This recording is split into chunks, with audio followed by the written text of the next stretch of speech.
Alright, let's get into Horse and Buggy, the melodic version, the measure by measure breakdown. Here's measure number 1, including the pickup notes leading into that measure.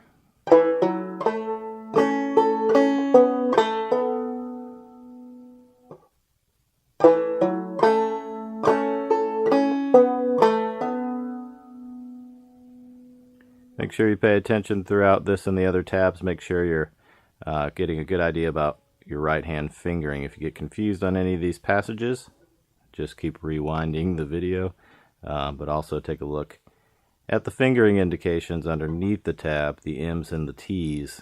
M is indicating that you're using a finger, and T is your thumb. Alright, let's move on to measure number 2.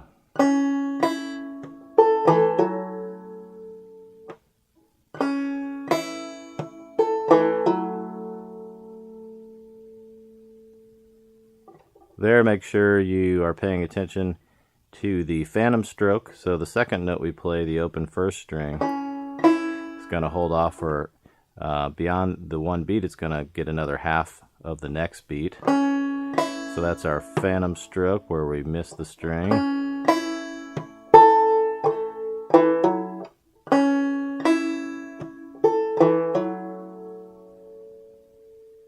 All right, measure number 3.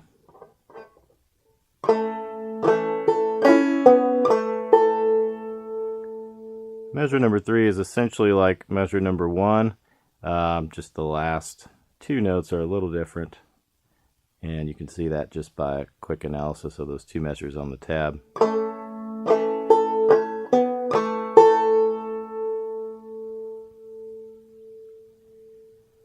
Let's move on to line number 2. Take a look at measure 1 on that line.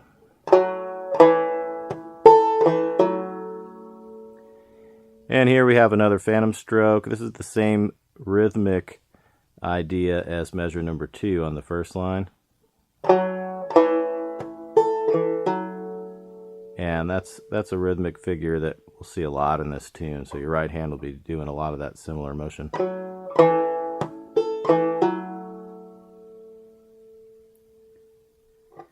So let's take a look at measure number 2. This is the same as measure number 1. So just to be clear, I'm talking about measure number 2 in the second line, and it's the same as measure number 1 in the first line of the tune.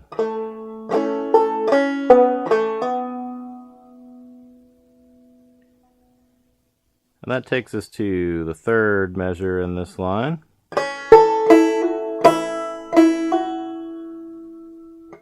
Starting out with what I call the knockdown style.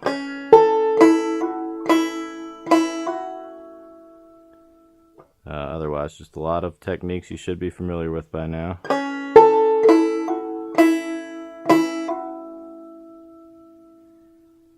Let's take a look at the fourth measure in this line.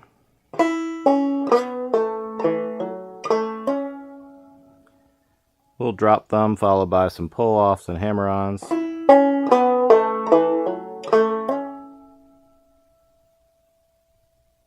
One more time.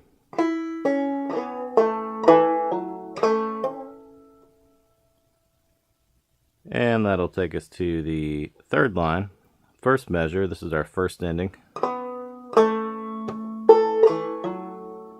And again, there's that recurring rhythmic figure, so your right hand should be pretty familiar with this from some previous measures. This measure is just like the first measure of the second line, just we're just playing on the second fret on the third string instead of the fourth. One more time.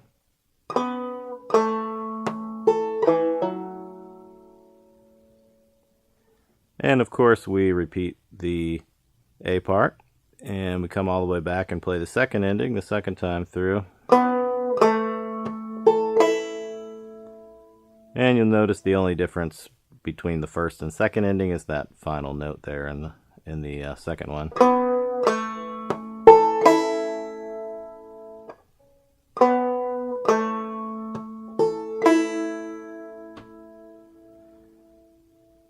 Alright, so that note is going to lead us right into the B part. So we'll take a look at that third measure on the third line.